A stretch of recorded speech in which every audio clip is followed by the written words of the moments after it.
반갑습니다. 저는 한국음악회에서는 산학협동위원장을 맡고 있고요. 지금 오늘 강의를, 코바쇼 강의를 총 책임을 맡고 있습니다. 저는 이신환이라고 합니다. 만나서 반갑습니다.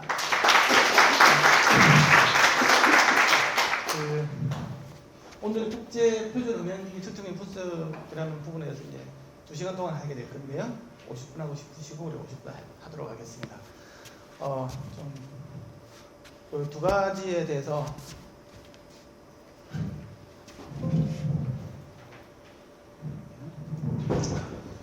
목차는 다음과 같고요. 그냥 앉아서 하겠습니다. 꼭 서서 아름답지 않은 원문을 볼 필요는 없는 것 같고, 그냥 앉아서 이렇게 할게요.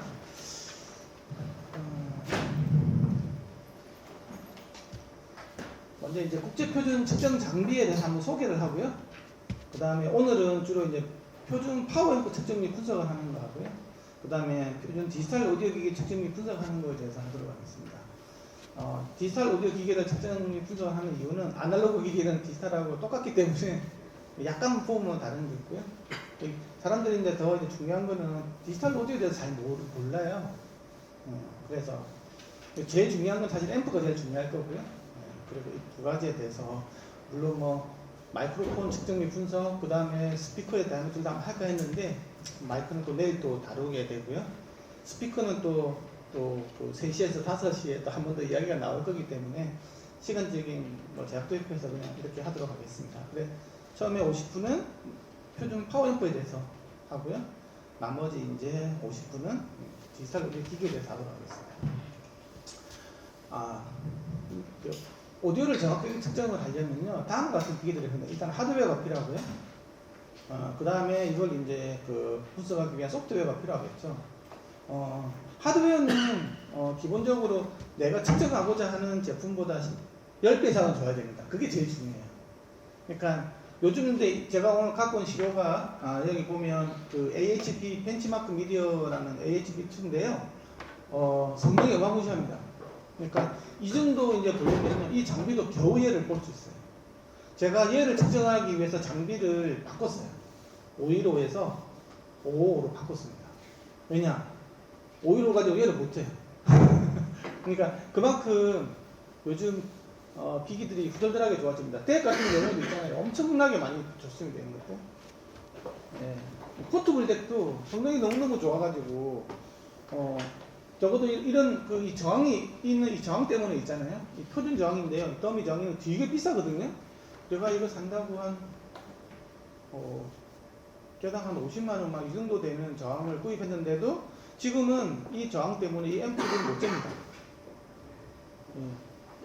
이 표준 저항도 자체 왜곡은 있거든요. 그게 앰프보다 더 크기 때문에 잴 수 없는 이런 한계까지 있는데 여러분들이 그런 걸 좀 알고 계셔야 돼요.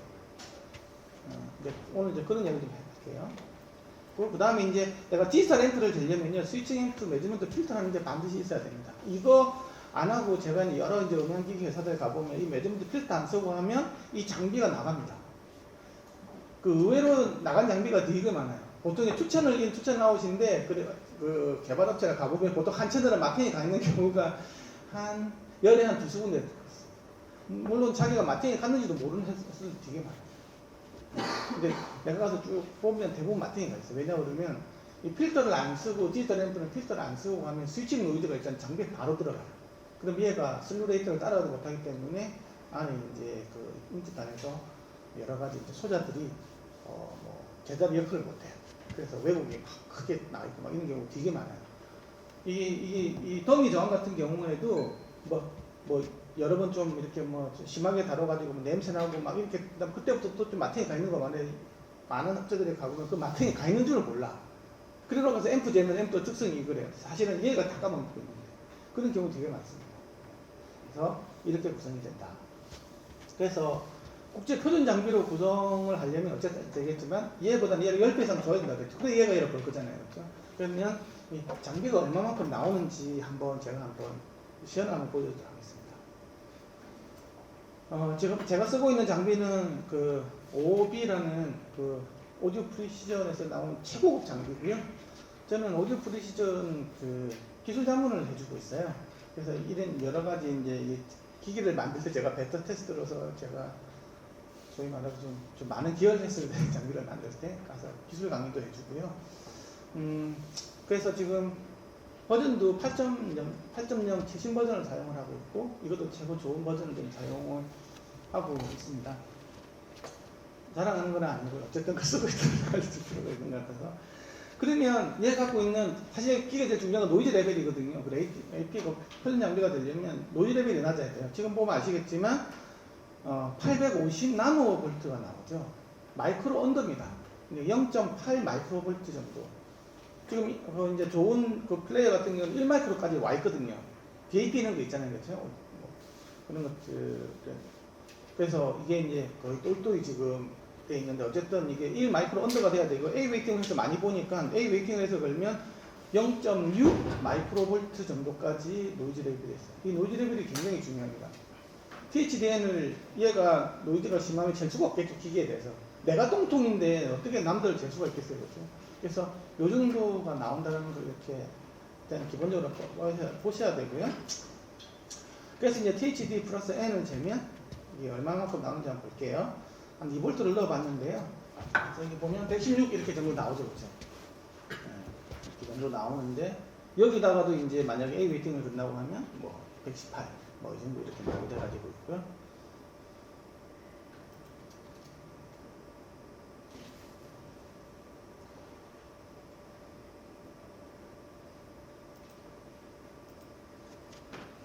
방금 전에 본 게 THD 플러스 N을 봤고요.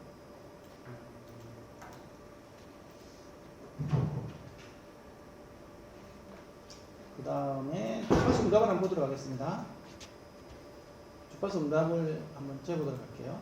주파수 음답을 보면 20에서 20kH가 이렇게 약간 20Hz 부분에서 약간 이게 필터가 걸리기 때문에 이렇게 되어 있는데요. 이렇게 굉장히 플랫함을 이렇게 알 수가 있고 세상에 어떤 기계도 완벽한 건 없습니다. 예. 이렇게 돼가지고 있는데요. 제가 이제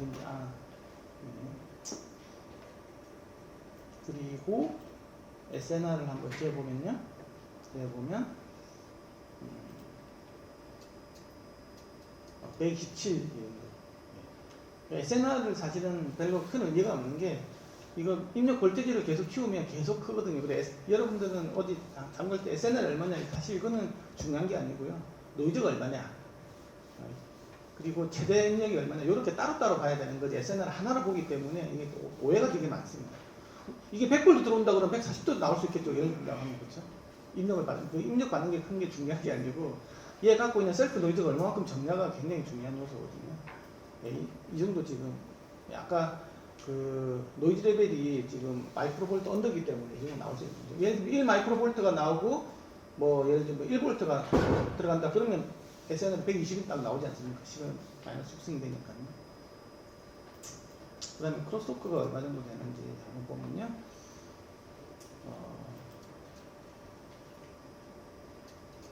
145 정도 나오면 알 수 있죠. 양쪽 다 이렇게 되게 밸런싱이 잘 되는 것 같습니다. 얘 갖고 있는 어쨌든 이게 한 145 정도 나오고 얘도 한 2V 정도 들어갔을 때 120 정도 나오는구나. 그리고 THD 플러스 N도 한 120 가까이 이렇게 나오는구나. 요 정도 이제 알고 이제 들어가시면 기본적으로 좋을 것 같습니다.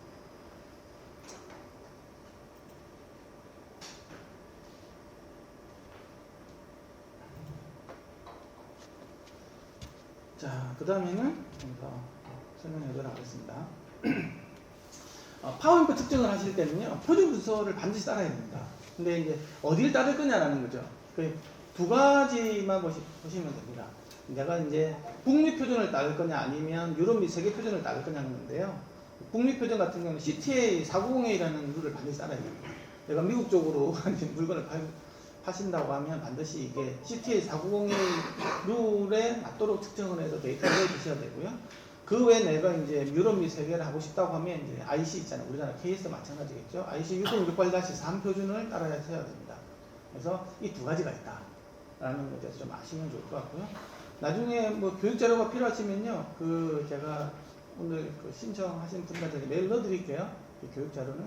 그래서 뭐 특별히 뭐 안 적으셔도 될 것 같습니다. 그리고 그냥 참고 문서는요. 혹시 그 오늘 참석하신 분 중에서 내가 카디오 쪽으로 하고 계신다. 그러면 CE 22006이라는 룰이 있습니다. 이거는 전 세계 하나밖에 없어요. 왜냐하면 제가 현대차 이렇게 들어가는 앰프에 대해서 제가 그 기준을 제가 정해줬거든요.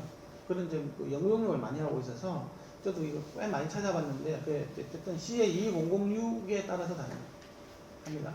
카우디오 앰프는 우리가 아는 일반 앰프랑 굉장히 많이 달라요. 일단 전압이 굉장히 작죠. 14.4V로 측정을 해야 되고 이 작은 데에 비해서 출력이 엄청납니다. 지금 16채널까지 아웃이 나오거든요. 네. 그리고 열이 엄청나게 많이 발생이 되고요. 그런 데서 이렇게 사용하기 때문에 그리고 이제 제일 중요한 거는 전원이 굉장히 더럽다. 배터리에서 바로 뽑는 경우도 있고요. 아주 허접한 앰프 같은 경우에는 얘가 이제 좀 프리미엄이다 그러면 SMPS를 통해서 전원을 뽑죠. 특히 이제 그 배터리에서 바로 뽑는 여러분들 순정으로 쓰는 카우디오 같은 경우에는 뭐 이 배터리에서 나오는 게 이게 레귤레이터 돌리고 배터리 나오는 게 굉장히 그 전압이 많이 흔들립니다. 그러면 이 전압이 흔들릴 때 오디오 특성들도 굉장히 많이 나빠질 수 있는데 어쨌든 그래서 PSRR이라는 측정을 반드시 하게 되어 있습니다. 어쨌든 카우디오에 대한 부분들이 있고요. 내가 좀 그 하이파이 오디오 쪽으로 관심이 있다고 하신 분은 독일 앰프 표준인 DIN 45000, 45000을 탐색하시면 좋고요. 그리고 출력 관련돼서 이제 그 뭐 이게 메다트 출력이냐 이런 거에 대해서 룰을 정해놓은 거는 FTC 그 미국에 있는 연방통상위원회에서 정한 건데요. 이게 이제 일반적으로 우리가 사용하는 그 요 앰프 메다트 짜리지 그걸 정의하는 룰입니다. 이거는 반드시 따라줘야 되고요. 이 기준이 여기서 나오는 490A로 들어가 있기 때문에 좀 이따가 한번 보여줄 수가 없어요. 그래서 CTA 490A가 있다. 국립. 그 다음에 그 외에는 IC 60668-3이다. 유럽하고 세계 표준인데 일단 이렇게 되어 있습니다. 참고문을 말씀드렸고요. 지금은 이제 아날로그 앰프는 뭐 여러분들이 좀 많이 아신다고 보고 디지털 앰프를 측정을 하실 때 고민해야 될 몇 가지 있습니다. 바로 아까 말씀드렸지만 여기 프리 어널라이저 여기 두 번째 있죠. 이 프리 어널라이저가 반드시 있으셔야 됩니다. 이게 이제 뭐냐고 하면 스위칭 노이즈를 없애줘요. 스위칭 노이즈가 들어와 버리면 장비에서 그러니까 우리가 디지털 앰프라는 것들은 고속에 스위칭을 하잖아요. 그렇죠? 보통 막 500K에서 700K에서 메가까지 또 스위칭을 하게 돼 있는데 그 메가헤르츠는 또 스위칭을 하면 굉장히 그 슬쩍이 큽니다. 에너지가. 근데 사람이 못 듣기 때문에 그냥 우리 쓰는 거예요. 근데 이제 그게 우리가 실제로 보면 많이 어텐션 시켜 넣어서 좀 작은 소리는 있긴 하지만 이제 장비 입장에서 아니 장비를 물어서 본다고 하면 내가 좀 트는 거하고 거의 1대1 레벨로 들어와요. 그래서 이제 그건 개발시키지 않으면 굉장히 고속으로 하는 스위칭 노이즈 때문에 얘가 마탱이 가능하기 때문에 반드시 여기 나와 있는 그 프리어널라이저를 쓰셔야 됩니다. 필터를. 그거 외에는 똑같아요. 그 다음에 이제 중요한 거는 바로 이제 이 더미 로드입니다. 지금 여기도 더미 로드가 있는데요. 이게 품질이 굉장히 좋아야 됩니다. 내가 좀 좋은 앰프를 산다고 하면 반드시 이 더미 로드를 측정을 할 때 얼만큼 좋은지 있잖아요. 이거 보니까 4옴이네 뭐 무유도 저항이네 요거만 가지고는 절대 알 수가 없어요. 그리고 어떻게 되냐 얘 갖고 있는 QHD가 얼마 정도인지 봐야 됩니다. 이게 이제 레벨이 점점 높아지면 QHD가 굉장히 깁니다. 특히 한 번에 연락가지고 있잖아요. 한번 펄펄펄 냄새가 나고 막 쿵쿵 냄새 났다 그러면 확 쏟습니다. 근데 그거는 우리가 잴 때는 안 보여요. 근데 나중에 앰프를 잴 때는 무조건 로드를 걸어서 재야 되거든요. 바로 부하를 걸어서 내가 측정하게 되는데 그러면 얘 분석 입장에서 보면 이거는 얘가 나오는 게 아니고 얘가 나오거든요. 그럼 THD가 굉장히 나쁘고 SN은 굉장히 나쁘고처럼 나오는데 이거는 얘가 아니고 얘 때문에 그런 건데 사람들이 그걸 몰라. 그렇게 보거든요. 그래서 이게 또 필터인데요. 필터인데 이게 이제 스위칭 노이즈를 없애주기 위해서 이건 25kHz를 갖다가 마이너스 50dB를 넣어버리죠. 이런 내가 하이레이즈 오디오 안 된다고 하면 어떤 이런 필터를 쓰시면 되고요. 내가 하이레이즈를 된다 그러면 이제 40kHz까지 열어주는 이런 마이너스 50dB 주는 이런 필터가 있습니다. 그래서 이거는 반드시 디지털 앰프를 할 때는 측정 분석할 때는 반드시 있으셔야 됩니다. 뭐 한두 번 잴 때는 필요가 없는데 이걸 가지고 계속 재면요, 이 비싼 장비지 않습니까? 수천만 원 하는데 이게 마탱이 가기 때문에 좀 생각을 잘 해보셔야 됩니다. 아까 제가 열에 한 두세 군데 가보면 다 마탱이 가는 경우도 있어요.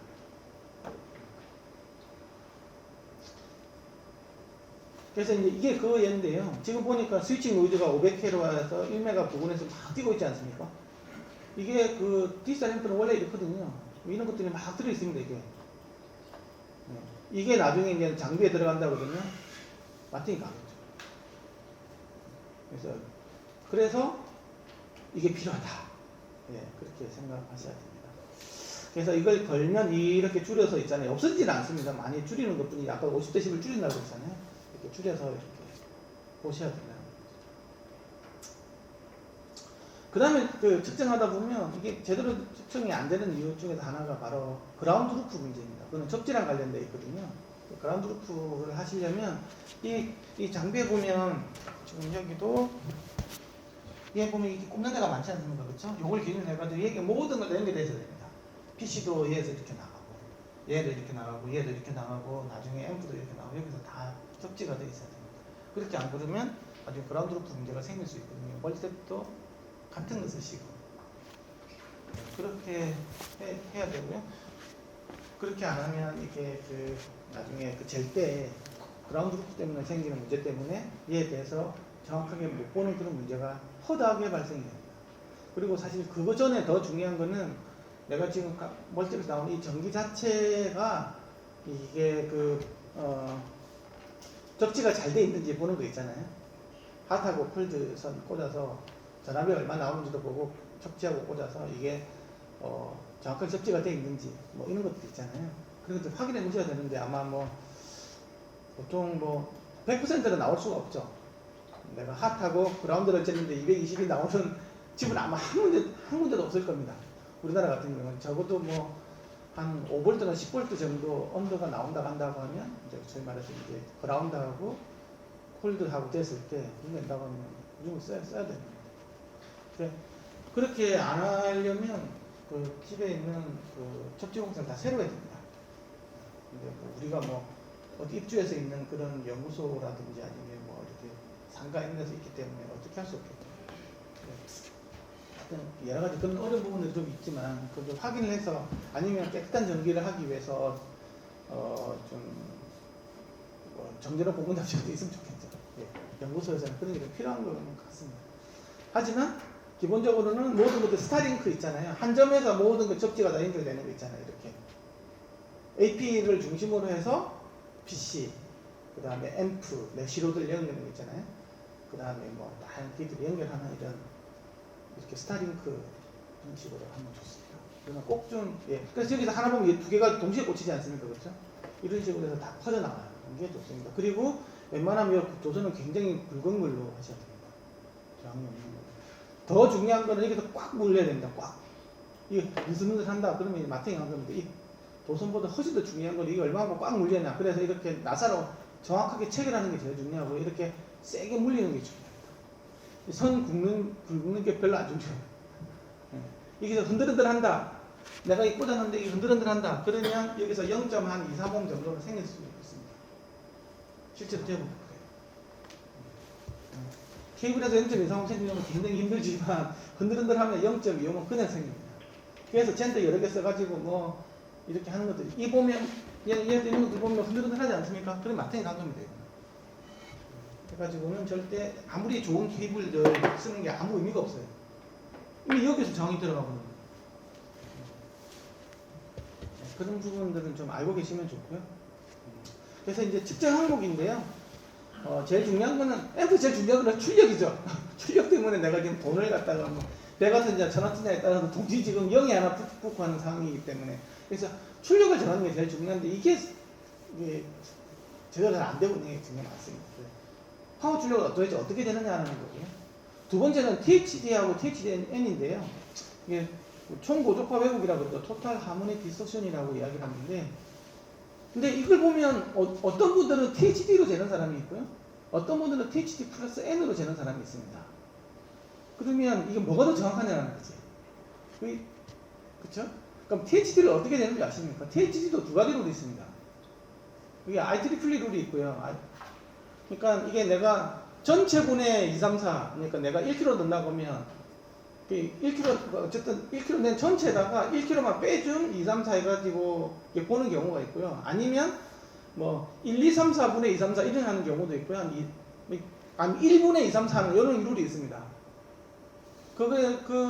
똑같은 THD 값이라고 해서 값이 다 같지가 않아요. 내가 어떤 방식으로 연산이 됐는지 있잖아요. IC로로 했는지, IEEE로 했는지, 거기에 따라서, 아까 얘기했잖아. 1, 2, 3, 4분의 2, 3, 4인지, 1분의 2, 3, 4인지에 따라서 값이 전혀 다르게 나오겠죠. 그렇죠? 이제 그 두 가지가 뭔지를 정확하게 아셔야 됩니다. THD 플러스 N은 뭐냐거든요.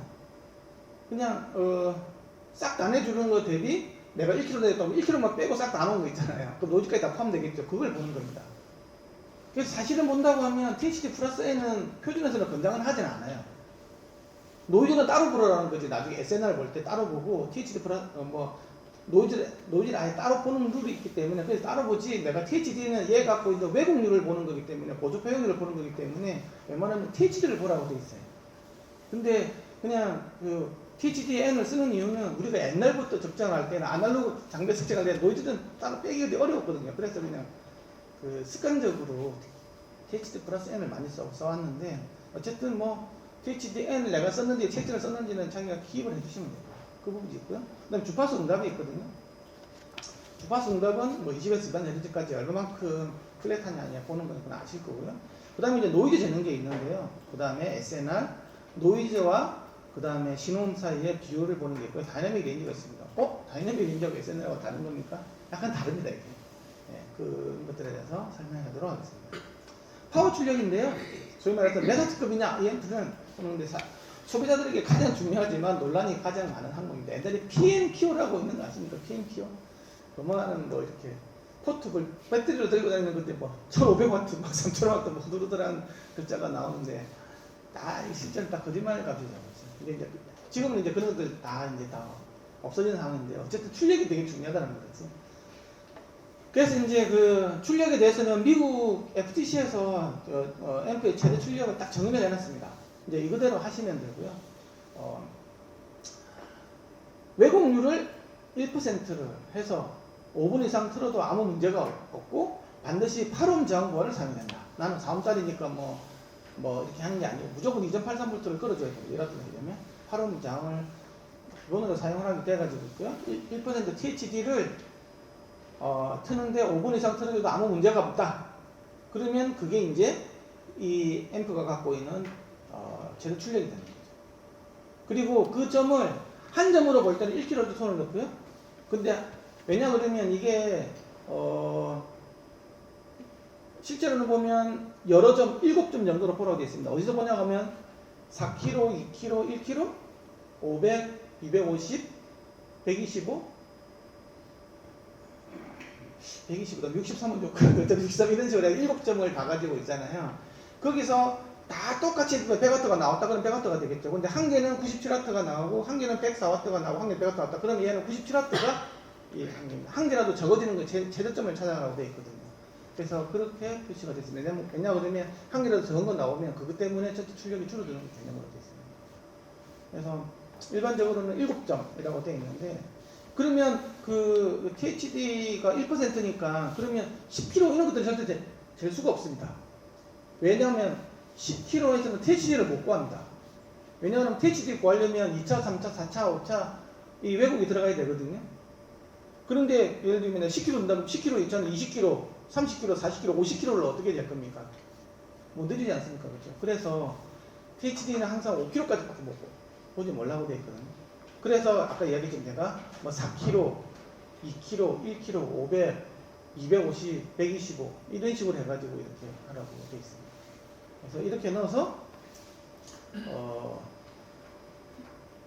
출력을 1% THD가 되는 지점까지 출력을 됐다. 그리고 더 중요한 거는 내가 8채널짜리 앰프다 그러면 모든 채널을 다 구동시키는 조건입니다. 한 개만 틀어놓고 재면 안 돼요. 더 잘 나올 수 있거든요. 그래서 내가 측정은 한 채널로 하지만 2번, 3번, 4번, 5번, 6번, 7번, 8번을 전부 다 더미로도 구동을 시켜야 돼요. 다 얘를 펄펄 나야 된다는 거죠. 모든 채널에 대해서 구동하는 조건입니다. 그리고 이 전자기기라는 것들은 예열을 시켜줘야 됩니다. 그래서 전격 출력에 아까 얘가 말하는 이게 이제 전격이거든요. 요에 8분의 1 해야 되고 한 시간 동안 예열하라고 그러는데 예열 시간이 필요합니다. 이거는 스피커도 마찬가지입니다. 스피커도 1분 동안 있잖아요. 전격 출력에서 예열을 하라고 되어 있어요. 식은 상태에서의 주파 특성하고 이제 스피커가 식은 상태 주파 특성하고 스피커가 열받을 때 주파 특성은 완전히 다르게 나옵니다. 한 3dB 이상 차이가 납니다. 특히 공기점 부분에서요. 이거 전자기기도 마찬가지거든요. 그래서 항상 예열을 해서 해야 된다. 그래서 와트를 표현할 때는 항상 이렇게 표현하는 거죠. 100와트 연속 평균 연속 파워다. 8옴에서 쟀고 THD 플러스 N으로 됐는데 이거는 1% 기준을 했다. 모든 채널을 구동해서 FTC 표준에 의해서 내가 쟀다. 이런 식으로 표준을 해줘야 돼요. 이게 제일 정확한 소위 말해서 이제 사기가 없는 옴수의 측정법이랍니다. 그러니까 내가 어디다가 예를 들면 미국에다가 물건을 팔 때 앰플 물건을 팔 때는 반드시 1홀에 해서 해야 된다. 그 다음에 아까 THD하고 THD 플러스 N인데요. 왜 이제 보세요. 그러니까 아까 FTC 미국에서도 THD를 사용해라. THD 플러스 N을 사용하지 말라. 아까 CA 490A 있잖아요. 이것도 THD를 사용해라. 내가 혹시 이 앰프의 등급을 내가 좀 매기고 싶다. 그러면 THD-N 사용도 가능은 하지만 THD를 사용하라고 되어 있죠. 그리고 아까 유럽의 표준인 6016-3도 THD를 사용하라고 되어 있습니다. THD 플러스 N을 사용하라고는 되어 있지 않아요. CA2006 카우디오 같은 경우에는 THD 플러스 N 둘 다 사용 가능하지만 웬만하면 THD를 사용하라고 되어 있어요. 여러분도 웬만하면 THD를 사용하시는 게 맞습니다. 그래서 이제 외국률을 볼 때는 그러니까 THD 플러스 N을 사용해서 예를 들면 전격 출력이 100W라고 볼게요. 100W를 2.83V 기준에서 8옴 기준에서 100W예요. 해서 1kHz 톤을 넣어줬을 때 1.26%가 나왔다. 라는 거죠. 근데 여기서는 THD 플러스 N을 사용했죠. 노이즈를 사용했기 때문에 노이즈를 사용하면 반드시 표기해야 될 게 바로 밴드위드스예요. 내가 분석을 하는데 밴드위드스를 나는 22kHz까지 열어줬다. 나는 20kHz까지 했다. 이런 반드시 표기를 줄 돼요. 노이즈가 들어가. 왜냐 그러면 노이즈는 내가 분석하는 밴드위드스가 늘어나잖아요. 그래서 내가 예를 들면 20kHz까지 했는데 노이즈 레벨이 예를 들면 1마이크로볼트가 나왔다고 볼게요. 그렇죠? 굉장히 좋은 앰프였어요. 그러면 내가 2배로 열어주잖아요. 그러면 무조건 3dB이 더 커집니다. 열어주면 열어줄수록 있잖아요. 존슨 나이키스트 노이즈 영향 때문에 똑같이 깔리거든요. 그러면 외속 이렇게 2배씩 주고 싶거든. 또 80kg 열어주면 또 더 크죠. 분명히 아까 내가 1마이크로볼트였는데 40kg 열어주니까 2마이크로볼트가 나오고 또 그 2배가 또 나오는 거예요. 그런 식으로 하게 됐어요. 그래서 항상 밴드위드스를 딱 정해놔야 돼요. 그러면 사기칠 수 있게 더 줄이면 더 줄겠죠. 그렇죠? 난 22kg를 10kg 줄여가지고 이렇게 그렇게 사기칠 수 있기 때문에 항상 밴드위드스를 고정을 시켜야 돼요. 20kg 아니면 22kg.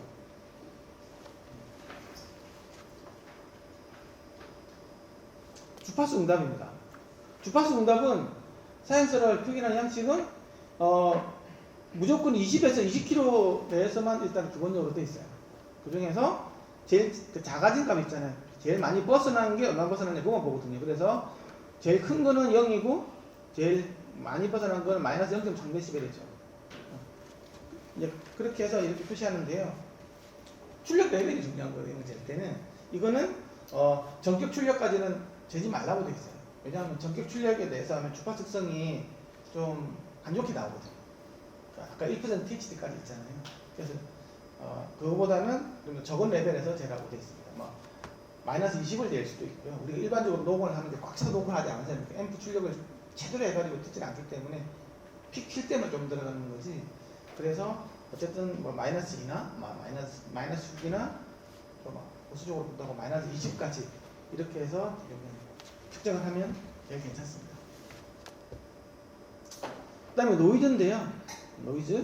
노이즈를 아까 이야기했지만 노이즈를 잴 때는 대폭 그 다음에 가중 필터가 굉장히 중요합니다. 가중 필터라는 게 뭐냐고 하면 노이즈의 정의 우리말로 하면 잡음 그 이제 실제로 그 정의는 내가 원하지 않는 소리는 다 노이즈로 들어갑니다. 그러니까 노이즈라는 말이 나오면, 잡음이라는 말이 나오면 반드시 사람하고 관련이 있어요. 그 주체가 사람이라는 거지. 근데 사람은 주파수 민감도가 다른 거 아시죠? 3km 부분을 굉장히 잘 듣고 있잖아요. 저주파수하고 고주파수로 그 끝으로 가서 못 들어요. 그래서 내가 아무리 노이즈가 크더라도 뭐 20Hz 부분에 노이즈가 있으면 사람 잘 못 듣는다 그러면 그거는 별로 중요하지 않다는 거지. 내가 못 느끼기 때문에. 그래서 반드시 가중 필터를 열게 돼 있어요. 근데 그 가중 필터가 뭐냐고 하면 아까 사람이 3km 부분을 잘 듣고 저주파로 갈수록 못 듣고 고주파로 가서 못 듣거든요. 이제 그거를 반드시 넣어줘야 되는데 아날로그일 때는 다 A 웨이팅이에요.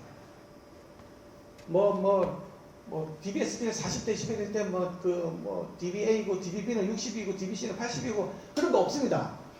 그거는 책에서나 나오는 얘기고 필드에서는 무조건 다 DBA. 그 60대 11일 때는 아까 DBB로 가고 80대 DBC로 간다는 어떤 책에 나오는 얘기인데 그게 왜 문제가 생기냐고 하면 그러면 언제부터 A에서 B로 바뀔 건데라는 거예요. 그쵸? 웨이팅 필터가 그게 애매하잖아. 그러면 서서히 바뀌면 안 되니까 그렇게 하면 언젠간 A에서 B로 바꿔야 될 거잖아요. A에서 B로 굉장히 크거든요. 웨이팅 커브가 탁 바뀌는 순간 예를 들면 50에서 예를 들면 40에서 60이라고 50대 10이라도 확 바꾸자 그러면 50이라고 49는 너무나 큰 차이가 생기죠. 사람은 못 느끼는데 그런 여러 가지 불합리한 요소가 있기 때문에 에이 그런 거 없어. 전부 다 DBA 얘가 지금 다 DBA로 다 바꿨어요. DBA 얘는 안 씁니다. 그래서 어쨌든 가중 필터를 변경해야 되는데 얘도 중요한 건 뭐냐? 내가 디지털 기기다. 그러면 DBA로 아니고 CCIR2K를 써야 돼요. 디지털 기기는 노이즈의 유형이 달라요. 훨씬 더 6km나 7km 부분에서 사람들 민감하게 들리고 그쪽 노이즈가 훨씬 더 강합니다. 예를 들어서 디지털 기기를 아날로그 기기를 들을 때 노이즈 패턴하고요 디지털 기기의 노이즈 패턴이 다르다는 얘기거든요. 그 디지털 기기를 들을 때 클럭이 안 맞잖아요. 시트가 들어오잖아요. 그러면 아주 구역부터 쓰레기 소리가 나기 시작해요. 소리가 왜 이렇게 아름답게 같지? 나중에 이제 클럭을 막 흔들어 보면 있잖아요. 시트를 인위적으로 넣어가지고 보면 다 구역부터 문제 생기거든요. 그런 부분들이 다르기 때문에 이게 필터가 달라요. 디지털은 CCIR2K, 아날로그는 AVT. 그거 반드시 아셔야 됩니다. 근데 그거 모르는 사람 되게 많아요. 그리고 SNR을 잴 때는 있잖아요. 신호대 차분 비율이잖아요. 신호를 뭐로 넣느냐가 굉장히 중요해요. 신호를 뭐로 넣느냐. 아까 전격 최대 레벨 있잖아요. 1% THC 올 때까지 있잖아요. 그걸 넣을 건지 아니면 거기서 20대 10이 더 떨어진 거 있잖아요. 마이너스 20대 10을 넣을 건지 달라요. 이거는 약간 그 역사적인 게 있어요. 내가 이 기기의 최대 성능을 보고 싶어. 그러면 최대로 큰 거 이제 1% THC까지 나오는 걸 보겠지만 우리가 일반적으로 사용하는 것들은 음이 이렇게 다이나믹 렌즈 넓지 않습니까? 그러면 실제로 우리가 사용할 때는 대부분의 사용용 저는 마이너스 20 정도 된다는 거지. 최대에서. 요 밑에서 음이 있기 때문에. 그래서 그 SNR 잴 때는 마이너스 20 DB 레퍼런스 게인을 넣어가지고 측정을 하는 게 더 현실적이라고 해서 SNR은 그렇게 되는데 다이나믹 렌즈는 안 그래요. 다이나믹 렌즈 나는 얘가 터져 죽을 때까지 나를 보고 싶어. 진짜 얘가 극한까지 어딘지 그때는 이제 0 dBRG를 넣고 있어요. 레퍼런스. 아까 1% THC 나올 때 있잖아요. 그때까지 올라가요. 그래서 두 개가 20대 10의 차이. SNR은 어떤 애는 100인데 어떤 애는 80이네? 근데 잘 봐야 돼. 이게 S가 뭔지, 이 S 값이 뭔지가 중요한 거예요. 노이즈 같은 경우는 아까 자극도 좋다고 그랬잖아요. 그렇죠? 그래서 SNR은 S가 커지면 SNR 무조건 좋아져요. 그래서 그렇게 보면 안 된다는 거예요. 그 노이즈가 얼마인지를 따로 보고 S는 어디까지 들어오는지를 따로 보는 게 좋아요.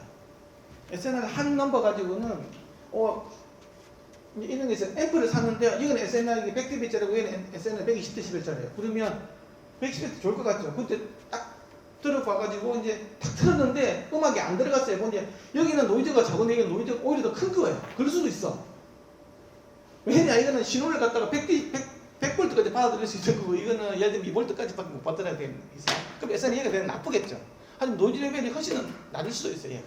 그래서 노이즈 레벨을 따로 보고 얘가 들어오서 최대 신호 레벨을 따로 보는 게 좋다는 거죠. 그래야 내가 왜냐하면 우리가 음악을 들을 때 최대 레벨을 안 듣거든요. 그냥 우리가 그냥 그 소리가 작게 들어올 때 크게 들을 때 작게 들어올 때 씩 소리가 나. 그러면 이거는 쓰레기는 되지 않습니까? 그런 거기 때문에 노이즈를 따로 최대 신호 레벨을 따로 보는 게 낫지. SNR 한 번에 보는 것들은 좀 위험성이 많다. 그런 것들이 있고요. 그리고 노이즈라는 부분이 있기 때문에 아까 이게 대역폭을 어디로 할 건지 20km로 할 건지 22km로 할 건지를 반드시 지정을 해야 됩니다. 그래서 아까 가중치 이야기도 했죠. 아날로그는 A 웨이팅, 디지털은 CCI 2K 다양하다. 이 부분만 알고 계십니다. 그리고 이 노이즈를 잴 때도 또 두 가지 방법이 있습니다. 노이즈를 잴 때도 이게 RMS로 노이즈를 볼 거냐, CO치로 볼 거냐, 피크로 볼 거냐 또 달라요. 표준에 따라서. 그래서 일반적으로 RMS를 많이 보는데 Q피크로 볼 때도 있어요. 피크 값을. 그리고 우리가 노이즈를 느낄 때 차례값을 사람이 민감할 수도 있고 진짜 CO치 값으로 민감할 수도 있는 거잖아요. 그래서 두 개를 다 보여달라고 할 수도 있고 그런 특수한 문제가 있습니다. 그래서 여기 보면 SNR이 95다. 전격 레벨을 기준으로 했다. 그렇죠? 전격 레벨이라 하면 마이너스 20인 거예요. 그렇죠? 최대 출력이 아니었죠. 그렇죠? 그리고 ITU 468 가중출력다. ITU 468이 뭐였어요? 468은 A 웨이팅이라는 거지. 아 이거 CCI 2K를 정했다는 거예요. 이렇게 가는 거예요. 그래서 이게 똑같은 건데도 이거 어떻게 달라서 굉장히 해석하기가 많이 달라요. 근데 이제 사람들이 장비업자들 같은 게 아니면 제조사는 조금이라도 더 잘 보이기 위해서 어떤 게 하냐고 하면 그 디지털 기기인데도 A 웨이팅을 거는 경우가 있어요. A 웨이팅 그러면 조금 더 숫자가 작게 나옵니다. 그런 거에 속으시면 안 돼요. 네. 자, 그리고 이제 특징 항목에 대한 정리인데요. 그래서 최대 출력을 보는 게 있고요. 아까 얘기했지만 7점을 해라. 한 개만 한다고 하면 1kg를 하고요. 7점을 해라는 게 있고요. 그 다음에 1% THD 플러스 N이다. 이 기준은 바로 CTA에서 미국 기준에 다 돼 있죠. 그렇죠? 이렇게 정의가 돼가지고 있고, 노이즈 레벨은 미국 기준하고 그 유럽 기준이 같아요. 같은데 A 웨이팅을 해서 이렇게 노이즈 레벨을 이렇게 보라는 게 있고요. 그 다음에 주파수 응답이 있고요. 주파수 응답은 20에서 20km까지 최대 편차를 보는 거. 이거는 이제 미국하고 그 유럽 기준이 똑같아요. 그 다음에 위상차 보는 것들은 미국계는 아예 위상차를 아예 안 보고요. 위상차 기준은 이제 그 유럽하고 이 기준에 나 있어요. 모든 기준은 다 부하는 다 기준장을 연결하라고 되어 있죠. 8호문장 다 연결하라고 되어 있어요. 그러니까 모든 채널은 구독을 줬거든요. 모든 채널 구독 줬거든요. 다 틀어야 된다. 그리고 주파수 응답하고 위상차를 볼 때는 있잖아요. 레퍼런스 게인에 마이너스 20이 한다고 그랬죠. 작게 해가지고 있잖아요. 계속 측정하라고 되어 있습니다. 그 다음에 다이나믹 파워라는 개념이 있는데요. 이 다이나믹 파워는 어떤 거냐고 하면 벌스트 파이널 중에 퍽 하고 드는 거 있잖아요. 특히 이거는 언제 많이 보냐고 하면 서브우퍼. 그 서브우퍼를 측정을 할 때는 반드시 벌스트 파워를 넣게 돼 있어요.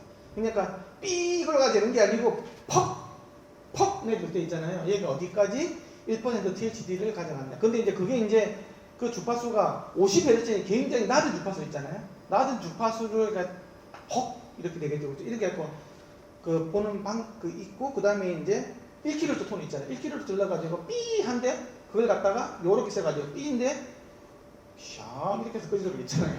뿅 이렇게 표현이 좀 이상한데 뿅 이렇게 해가지고 재는 게 두 개가 있어요. 이게 이제 막 다이나믹 파워. 그래서 이제 타격이 있는 악기들이 들어왔을 때 얘가 앰프가 얼마만큼 잘 따라가주는지 전류를 갖다 확정을 시킬 수 있는지 이런 것들을 보는 거예요. 능력을 보는 거겠죠. 댐핑강으로 이제 같이 이제 들어가는 건데 이게 또 이제 똑같이 1% THD를 보고요. 톤을 두 개 쓴다는 거지. 1kg하고 50Hz. 서브우퍼 같은 경우에는 이제 서브우퍼만 재는 또 이게 룰이 또 있어요. 서브우퍼의 파원트 아니면 뭐 이런 것들, 서브우퍼 스피커 그 자체도 볼 때도 이렇게 뭐 20부터 해가 20, 30, 40, 50 벌스를 계속 싸줘가지고 있잖아요. 1% THD가 어디까지 나오는지 보면 이 스피커는 몇 와트까지 내줄 수 있는 스피커네. 이 파워드 앰프 서브우퍼 같은 경우에는 몇 와트까지 추정하기 때문에 그렇게 다 정하게 되어 있거든요. 뭐 다 찌그러지는 소리가 10% 이렇게 나오는데 그걸 갖다가 자기 출력이라고 보면 안 된다는 거지. 그것은 사기라는 거지. 그 쓰레기 소리가 나오는 걸 가지고 지 출력이라고 얘기할 수 없다. 그런 것들이 이제 다 정해져 있습니다. 그것들을 측정하셔야 돼요. 그래서 이것도 이제 미국 표준에 정해져 있고요.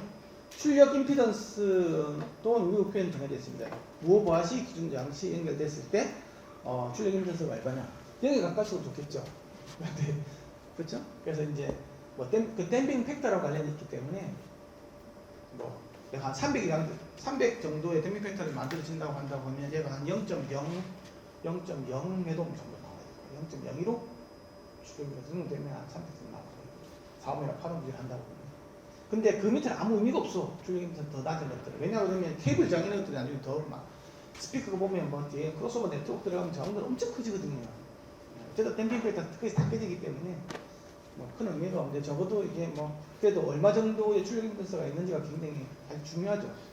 어떤 시간의 다이나믹한 특성에서 그래서 이걸 볼 수 있어요. 크로스톡 성분인데요. 이거는 양쪽에 다 갖고 있다. 이렇게 표현하고 크로스톡은 1번 채널만 실어놓은 정도 2번 채널로 뭐 흘러나오는 거야. 이게 자기적으로 결합이 돼가지고 있잖아요. 이게 고주파로 가서 더 많이 넘어가거든요. 그래서 이거는 뭐가 뭐냐면 10kHz만 봐. 다 볼 필요가 없어. 어쩌다 고주파로 크기 때문에. 그러면 왜 20kg 안 봅니까? 그러니까 가정대역이 20kg인데 음악 중에도 20kg 들어가는 음악이 잘 없거든요. 그렇죠? 그래서 이제 국제 표준적 할 때 10kg가 그래서 좀 말이 된다. 20kg 악기 중에도 20kg가 잘 없잖아요. 신호성분이. 그래서 10kg 톤만 가지고 주파수를 보여주든지 전체적으로 다 아니면 싱글 넘버로 해가지고 값을 보여준다고 하면 10kHz를 보자. 이렇게 국제 표준이 정해져 있어요. 지금 그 HB2를 가지고요. 한번 시범을 한번 보여드리겠습니다.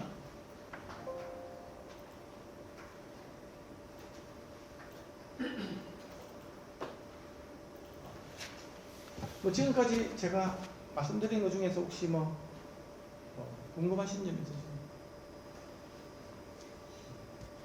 궁금한 게 네. 오디오 연속 출력 조건에서 네. 5분 말씀하셨는데 네. 일반적으로 그 최대 출력에서 5분씩 버티는 앰프가 잘 없는데 네. 그런 경우에는 이제 그 순간 RMS 최대 출력하고 따로 표기를 해야 됩니까? 아니면 아니 여기는 그렇게 돼 있어요. 5분 정도는 버텨야 된다. 저희도 이제 많이 쓰고 있는데 5분씩 버티는 앰프가 잘 없더라고요. 이게. 우리가 너무 이제 그 가라에 너무 이렇게 넘치수게 있다 보니까 그런데 앰프로 5분 동안 음악을 안 듣는 경우는 없지 않습니까? 물론 우리가 소리가 다이나믹한 소리를 듣기 때문에 그렇죠. 이건 연속톤을 나가야 되는 거 그렇죠. 그건 이제 말을 맞겠는데 그래도 그 스피커 같은 경우에는 그래도 막 100시간 테스트 이렇게 하거든요. 이제 그런 것보다는 좀 5분 정도라고 충분히 그 현실에 대해서 좀 그 방열에 대한 부분들까지도 고려를 해서 5분이라고 하는데 어쨌든 그래도 미니멈 5분은 버티라. 그게 이제 국제 표준에는 이제 그렇게 표기가 되어 있는 거예요. 네. 네. 그 스피커 같은 경우는 100시간이에요. 스피커 유닛을 잴 때는 100시간. 그러니까 그런 부분들이 있습니다. 네. 저 디지털 앰프를 잴 때 앞단에 이제 필터가 필요하다고 하셨는데 네. 그 파워 앰프가 아니라 모바일 기기인데 클래스 D 모바일 앰프 같은 걸 잴 때도 앞에 꼭 필터가 필요한지. 출력이 작을 때는 크게 상관없어요. 출력이 작을 때는 이것도 남들이 강력하거든요. 아까 100W 막 이렇게 커질 거잖아요. 그렇죠? 그럼 이것도 그냥 같이 커질 거예요. 이런 식으로. 그때 이제 이게 뭐 0.1W 들어온다고 그러면 이것도 요 정도밖에 안 되거든요. 근데 이게 10W, 100W 문제 올라가잖아요. 그럼 얘는 이제 맞힌 거. 있습니다. 예. 노이즈 레벨을 측정을 할 때 예. 앰프의 개인에 대한 기준도 있나요? 노이즈 레벨을 측정할 때는 이 기기를 최대 볼륨으로 해놓습니다. 그러니까 앰프 같은 경우 보면 뭐 뭐 최대 볼륨. 32dB, 35dB 뭐 이런 식으로 개인을 정할 수 있는 앰프가 있잖아요. 어떤 거기서 말하는 개인은 어떤 개인을 말씀하시는 거죠? 뭐 래프펜 망큐 같은 걸 보면은 뒤에 개인 스위치가 있어서 뭐 29dB, 32dB, 35dB 이렇게 바꿀 수가 있잖아요. 예. 그거에 대한 기준도 있는지. 잠깐만 얘기 좀 연결하고. 오이씨.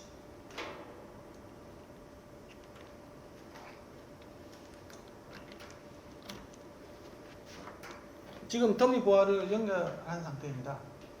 원래 두 채널 다 해야 되는데 오늘은 그냥 한 채널만 하고요.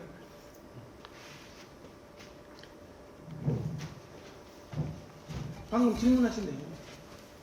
그러니까 어떤 앰프는 이제 어테뉴에이터를 풀로 놨을 때 어떤 앰프는 뭐 40배 증폭을 하는 앰프가 있고 어떤 앰프는 뭐 더 적게 증폭할 수도 있고 더 많이 증폭할 수도 있잖아요. 네. 그런 거 같은 경우에는 제조사가 전격 사용 조건이라는 걸 줘요. 뭐 사실 뭐 내가 개발 사이트다 모든 조건에서 다 해야 되겠지만 일반적으로 우리가 권장해주는 기준이 있을 거잖아요. 어떤 세팅 값이 있을 거잖아요. 그걸 전격 사용 조건이라고 그러는데 항상 전격 사용 조건에서 우리는 했다. 그때는 이렇게 세팅이 되어 있었다라는 걸 명기에 주는 걸로 해서 보증의 특징치가 나오게 있어요. 다 줄 의무는 없어요. 우리는 이걸 권장하기 때문에. 왜냐하면 사기만 아니면 됩니다. 그 조건에서는 그렇게 나왔거든요. 그렇기 때문에 욕을 먹을 필요는 없겠죠. 근데 다른 조건에서 굉장히 이상하게 나왔어. 그래도 우리는 그 조건에서 이야기 안 해주고 이렇게 이야기하면 되는지 모르겠지만 어쨌든 다 측정을 해주면 좋은데 자신의 회사에서 다 측정을 해줘요. 근데 적어도 전격 사용 조건이라는 것들은 전격이라는 것들은 영어로 레이티드라고도 그러고 노미널이라고도 이야기를 해요. 그거는 제조사가 정해줍니다. 제조사가 나는 이런 조건에서 쓰라고 딱 지금 한 채를만 일단 해봤고요. 시그널 패스로 가보면 이제 아날로그 밸런스드 원채널로 해가지고 아날로그 밸런스드 원채널을 받았거든요. 지금 불 들어온 거 보이시죠, 그렇죠? 그래서 이렇게 앞에 불이 들어와 있고 실제 내가 어느 게 좀 동력되고 있는지 다 보여줄 수가 있습니다. 이런 식으로 해서 되어 있고요. 맨 처음에 제일 중요하게 생각해야 될 거는 아까 1% 왜곡을 가질 때까지 얘가 몇 와트까지 나오는지 보는 게 제일 중요하다고 그랬잖아요. 이제 그거를 보는 건데 그게 이제 맥시멈 아웃풋이거든요. 재보도록 하겠습니다. 이제 지금 1%가 도달할 때까지 1V에서 2.4V까지 올려봐봐 이렇게 지정을 해놨잖아요. 그럼 이제 1% 되면 지방이 딱 끝나거든요. 목표 타겟이 내가 타겟의 THD 플러스는 1%니까 이렇게 해가지고 앰프가 꺼져 있을 것 같아요. 지금 이제만 나올 겁니다. 이거 AHB2라는 모델인데 굉장히 부들들한 제품입니다. 제가 알고 있는 현재 나온 앰프 중에서는 최고 성능이 탑 클래스 중에 하나예요.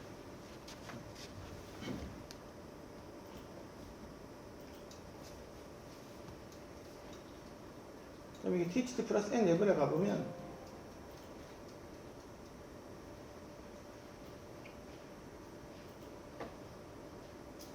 레시오로 가보면 0.999이 1%가 됐죠, 그렇죠? 그래서 했을 때 그때 레벨은 108.4W, 얘는 108W짜리. 아시죠? 1kHz 때. 네.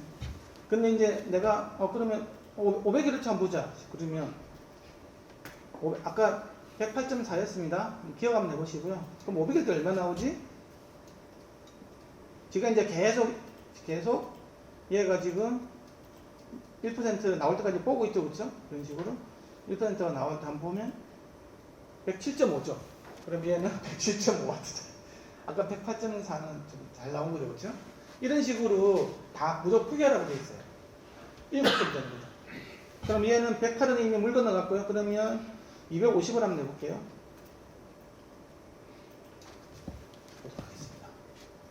지금 계속 이게 전압값이 바뀌고 있거든요. 그 장면에서 1% 하니까 이거 얼마 나왔습니까? 얘는 105.8W. 저주파로 갈수록 점점 얘가 땡기죠? 힘이 부닥깁니다, 지금. 125. 실제로 이 앰프는 100W라고 자기 아예 뻥이 하나도 없는 거예요. 지가 그냥 난 좀 겸손해가지고 우리는 100W거든요. 바르면서 그렇게 봅시다. 이거는 이제 105.6W. 이런 식으로 한 게 이제 최대 출력이고요. 그래서 이제 DB 레퍼런스 게인은 105W 있잖아요. 그때 아까 볼륨이 아까 얼마 있었죠? 레퍼런스 게인이 이 105.6W를 내줄 때가 레퍼런스 게인이 되는 거예요. 1% THD 조건이니까. 그걸 해서 이제 모든 출력이 이루어지고요. 그때 THD 플러스 노이즈 레벨 한번 보도록 하겠습니다. 노이즈 레벨. 얘가 노이즈 얼마냐면 12 마이크로볼트가 나오죠. 앰프가 12 마이크로볼트가 나오는 것들은 굉장히 좋은 겁니다. DC 같은 경우는 아까 얘기했지만 1 마이크로볼트가 나올 수 있거든요. 여기보다 10분의 정도 더 작게. 근데 이 증폭기가 달려있는 요 회로 다른 뒤에 여러 가지 디지털 필터 많이 걸려있을 거잖아요. 그렇죠?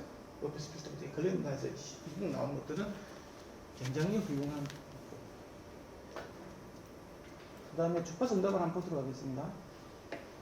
플러스 언덕인데 먼저 측정되어 있으니까 별로 재미가 없네요. 자, 이렇게 보면 예, 이렇게 돼가지고 있고요. 이 고주파로 갈수록 이렇게 천천히 1km보다 천천히 떨어지는 걸 알 수 있죠. 그렇죠? 한 0.2 이상이니까 데비에이션을 본다고 하면 20에서 20km 같은 경우에는 플러스 마이너스 0.1 정도 이렇게.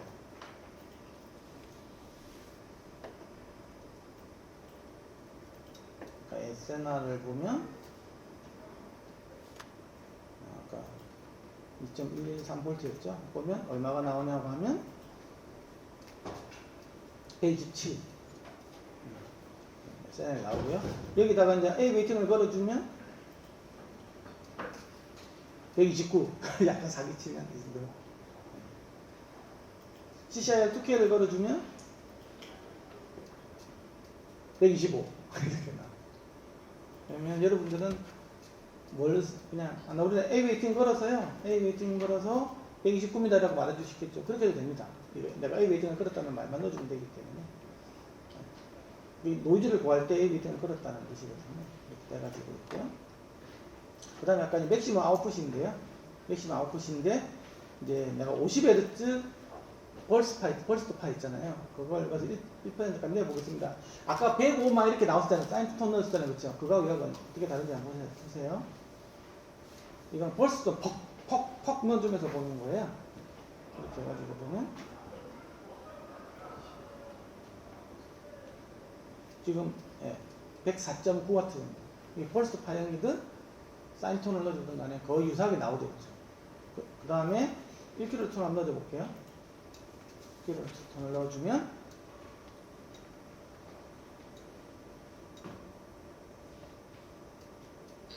108 조금 더 나오는 거죠. 그죠? 1kHz 넣어주니까.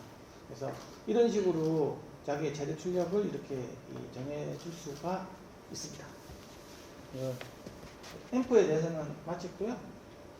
이제 더 재밌는 스펙타클한 이제 DAC하고 ADC는 디지털 기기에 대해서 더 재밌는 이야기들은 쉬어서 5분 뒤에 2시부터 시작하도록 하겠습니다.